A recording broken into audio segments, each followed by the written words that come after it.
नमस्कार, हर खबर देख रहे हैं आप। मैं हूं आपके साथ सृष्टि शुक्ला। रुक करते हैं खबरों का। सीएम मनोहर लाल ने कैथल में 11 रुद्री शिव मंदिर में हो रहे महारुद्र यज्ञ में शामिल हुए और आहुति डालकर विश्व की शांति के लिए प्रार्थना करी। इसके बाद सीएम मनोहर लाल ने पीडब्ल्यूडी रेस्ट हाउस में 4 बड़ी परियोजनाओं का उद्घाटन भी किया। सीएम मनोहर लाल ने कहा कि पिछले 2 सालों में हम लोगों को काम नहीं मिल पाया, लेकिन हम परिस्थितियां बदली हैं। कैथल में जल्द ही जनसभा करेंगे, जिसमें कैथल जिले के तमाम विकास कार्यों की बात की जाएगी। वहीं यूक्रेन के विद्यार्थियों पर बोलते हुए सीएम ने कहा कि हम लगातार वहां के एम्बेसी से संपर्क कर रहे हैं। हमने वहां पर कॉल सेंटर बनाया है और चंडीगढ़ में भी इसके लिए सहायता केंद्र बनाया गया है। हमारी कोशिश लगातार जारी है, हम अपने छात्रों को वापस लाएं।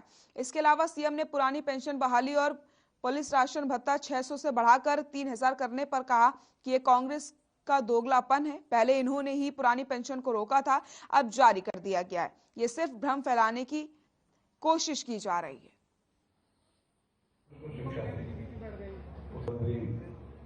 मंदिर में हवन यज्ञ जो चल रहे हैं, एक बड़े लेवल का एक कार्यक्रम है।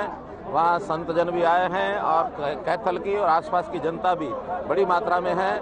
वैसे तो ये कार्यक्रम बार बार होता है, लेकिन इस बार का विशेष कार्यक्रम है कि कोविड के बाद कुछ वर्षों के बाद ये कार्यक्रम शुरू हो रहा है। मुझे निमंत्रण मिला था, मेरी इच्छा थी कि यहाँ, क्योंकि कैथल से बहुत पुराना मेरा संबंध है, तो यहाँ जो लोग मिले जिस प्रकार से, और वैसे भी जो कि पिछले 2 वर्ष में कोविड के कारण से आना जाना हुआ नहीं, आज इस उत्साह को देखते हुए मेरा मन भी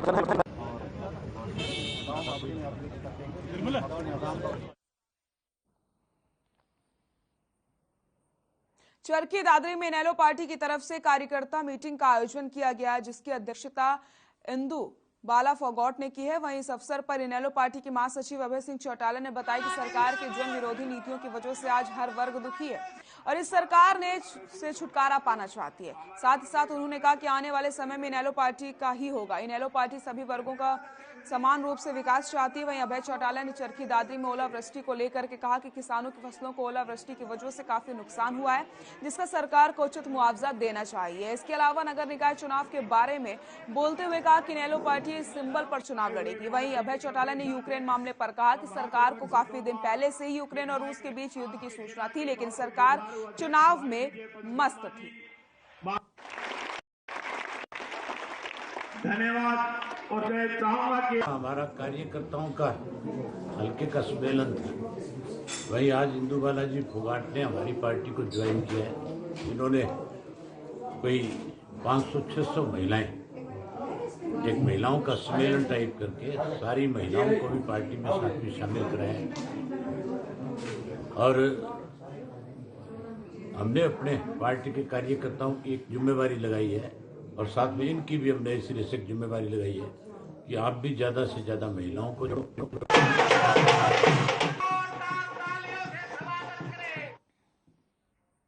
भिवानी में आयोजित 38वीं पशु प्रदर्शनी में आज भाजपा अध्यक्ष ओम प्रकाश धनखड़ और बिजली मंत्री रणजीत सिंह चौटाला ने पहुंचकर अवलोकन किया। इस मौके पर उन्होंने प्रगतिशील पशुपालकों से बातचीत की और दुग्ध उत्पादन बढ़ाने संबंधित विषयों पर चर्चा करते हुए कहा कि हरियाणा में गौधन को बढ़ाने के लिए गौशालाओं को दी जाने वाली बिजली पर प्रति यूनिट छूट दी गई। उन्होंने ये भी बताया कि गौशालाओं के लिए पहले 7 रुपए प्रति यूनिट बिजली की एवज में देना होता था, अब उसे घटा करके 2.5 रुपए प्रति यूनिट कर दिया गया। वहीं कृषि मंत्री जेपी दलाल ने कहा कि आज दूसरे दिन भी पशु प्रदर्शनी हजारों की संख्या में किसान और पशुपालक पहुंचे हैं। उन्होंने कहा कि इस पशु प्रदर्शनी के माध्यम से पशुपालकों को उत्कृष्ट किस्म के पशुओं को पालने की प्रेरणा मिलेगी। इससे पशुपालकों की भविष्य में आमदनी बढ़ेगी।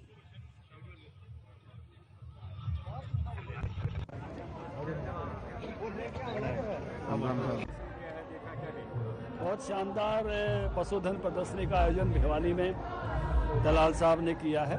मैं इनको बधाई देता हूं।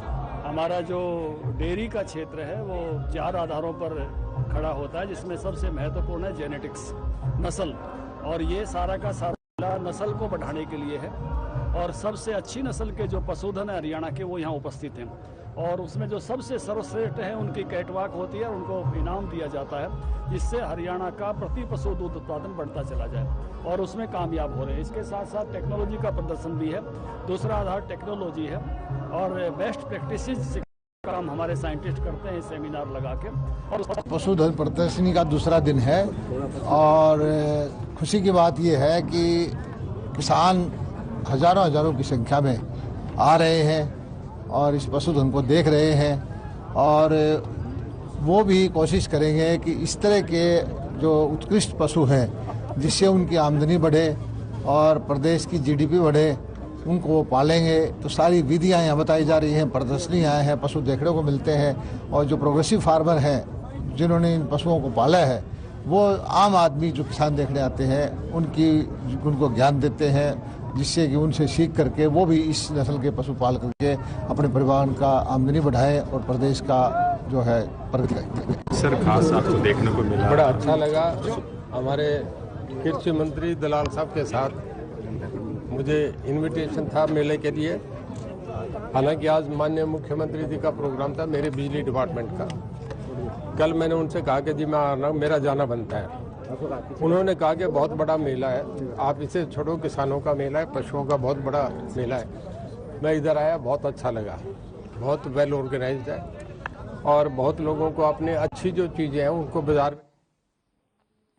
पूर्व शिक्षा मंत्री रामविलास शर्मा महेंद्रगढ़ पहुंचे, जहां उन्होंने कई क्षेत्र में हुई ओलावृष्टि से किसानों के नुकसान का जायजा लिया और सीएम से किसानों के नुकसान की भरपाई की मांग करी है। इस मौके पर पूर्व मंत्री रामविलास शर्मा ने कहा कि कुदरत की मार के सामने इंसान बेबस है, फिर भी किसानों को चिंता करने की जरूरत नहीं है। उन्होंने प्रदेश के मुख्यमंत्री मनोहर लाल से दूरभाष पर बात कर ली है। ओलावृष्टि से प्रभावित गांवों का गिरदावरी कराकर के उचित मुआवजा दिलाया जाएगा।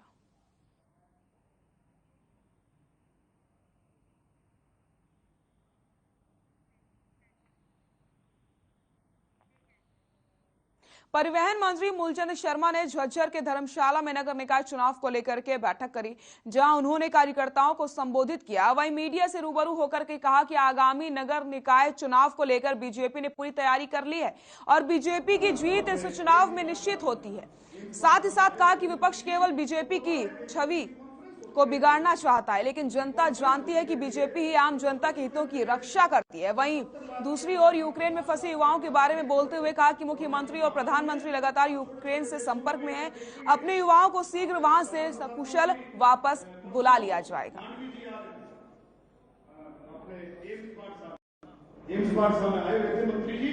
देखिए, परिवहन मंत्री हैं, झज्जर आए हैं, हम उनका स्वागत करते हैं, लेकिन वो आए हैं क्या मांगने के लिए आए हैं या कुछ देने के लिए हमारे यहाँ पर आए हैं? और क्या नबज टटोल रहे हैं? हम चारों के चारों विधायक यहाँ से जो है कांग्रेस पार्टी के मजबूत विधायक हैं। सांसद भूपेंद्र हुड्डा जी का, चौधरी भूपेंद्र सिंह हुड्डा जी का ये गढ़ है और हमारे यहाँ की आदरणीय जनता ने बड़ी मजबूती से हमें बनाया है। नगर निकाय, नगर परिषद के जो चुनाव होने वाले हैं, मजबूती के साथ कांग्रेस पार्टी ये चुनाव लड़ने जा रही है। हमारी शुरू से ही बहुत ही अच्छे ढंग से तैयारियां। नगर परिषद के चुनाव को लेकर बैठक की है और हरियाणा में नगर परिषद का चुनाव है और झज्जर का भी नगर परिषद के नगर पालिका नगर परिषद पहला चुनाव है और इसमें बूथ लेवल तक के सभी कार्यक्रम की मीटिंग है और भारतीय जनता पार्टी की ऐतिहासिक जीत होगी। उससे तो हमारे बड़े भाई, हमारे यहाँ के सांसद लोकप्रिय अरविंद शर्मा जी, उनकी अध्यक्षता में सारा चुनाव लड़ा जाएगा अपने झज्जर का और ऐतिहासिक जीतों में पंप गहराई से समझेंगे तो भारतीय जनता पार्टी भाई एक बार नहीं, दो बार नहीं, तीन बार नहीं, भारतीय जनता पार्टी हरियाणा से जाएगी नहीं। तो इस बात को समझ गए। बहुत गहरी बात। आप लोग उम्मीद करते हो, सरकार प्रति उम्मीद करते हो कि भाई मेरे काम होने चाहिए। मैंने मेरा सांसद बनाया, सांसद पकड़ाई में नहीं आया, सांसद मुझे देखो कोरोना की वजह से बोल रहे पकड़ाई में नहीं आया। कोरोना की जो मैं कहता हूँ, मेरा जो टेन्योर है, मेरा जो सांसद का जो समय है, वो तो सारा कोरोना की महामारी में। रूस और यूक्रेन के बीच चल रहे युद्ध में हजारों भारतीय छात्र यूक्रेन में फंसे हुए हैं और भारत सरकार उन्हें निकालने का प्रयास कर रही है। इसी बीच विश्व हिंदू परिषद के राष्ट्रीय अध्यक्ष प्रवीण तोगड़िया का बयान सामने आया। उन्होंने सरकार से अपील करी है कि सरकार जल्द से जल्द सभी भारतीय छात्र छात्राओं को वतन वापस लाए और भारत सरकार सीधे रूस के राष्ट्रपति पुतिन से इस मामले को लेकर बातचीत करे। इसके साथ ही उन्होंने उत्तर प्रदेश चुनाव पर बोलते हुए कहा कि अब की बार उत्तर प्रदेश का किसान सरकार से नाराज है और अब की बार योगी की राह उत्तर प्रदेश में कठिन होने जा रही है।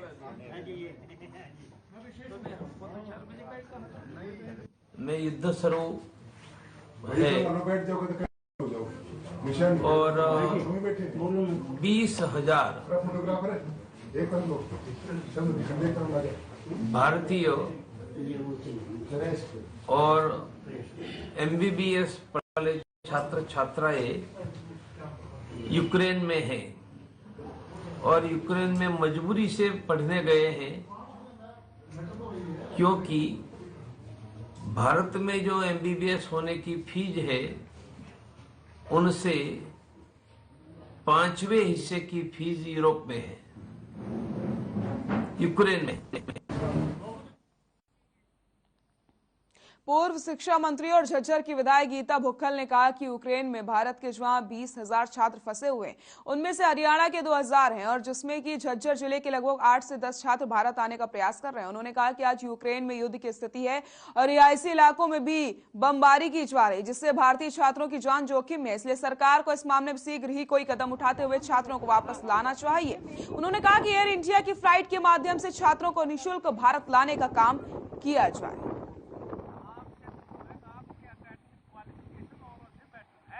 बहुत ज़्यादा चिंता हो रही है। हमारे भारत देश के हमारे करीबन जो है 20,000 के करीब वहाँ पर ऐसे लोग हैं जो कि भारत से पढ़ने के लिए विशेष तौर से गए थे, जिसमें बताया जा रहा है करीबन 2,000 के करीब हमारे हरियाणा के बच्चे हैं जो उच्च शिक्षा के लिए वहाँ पर गए थे।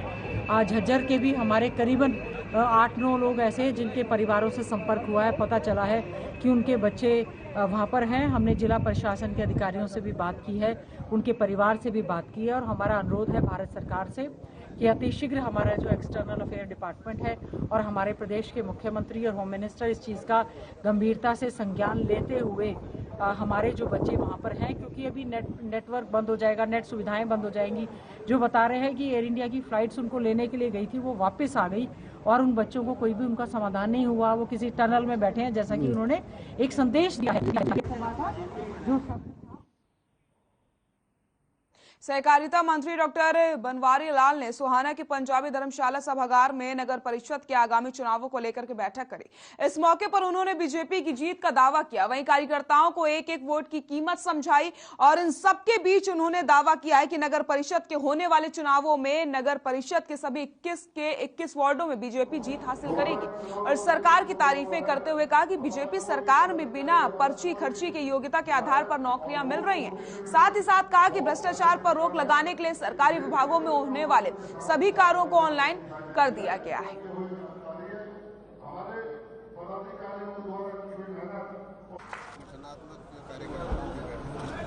और जिस तरह से चुनाव अभी नगर पालिका और नगर परिषद के आने वाले, हमारी पार्टी ने ये फैसला किया कि चुनाव में जाने से पहले हमारे सभी मंत्री, सभी विधायक और सीनियर नेता कार्यकर्ताओं के बीच में जाए और कार्यकर्ताओं की बात सुने और जो भी उनकी वार्ड की जो भी समस्याएं हैं वो समस्याएं लेकर उनका निदान करें, ताकि चुनाव में जब हम जाएं तो वोटर ये ना कहे कि भाई आप सिर्फ वोट मांगने के लिए हमारे पास आए, काम के लिए तो आए नहीं, आप आ जा रहे हो। तो उसको इस समस्या को दूर करने के लिए आज हम कार्यकर्ताओं के बीच में आए थे और कार्यकर्ताओं को भी कहा कि भाई अपने वार्ड में।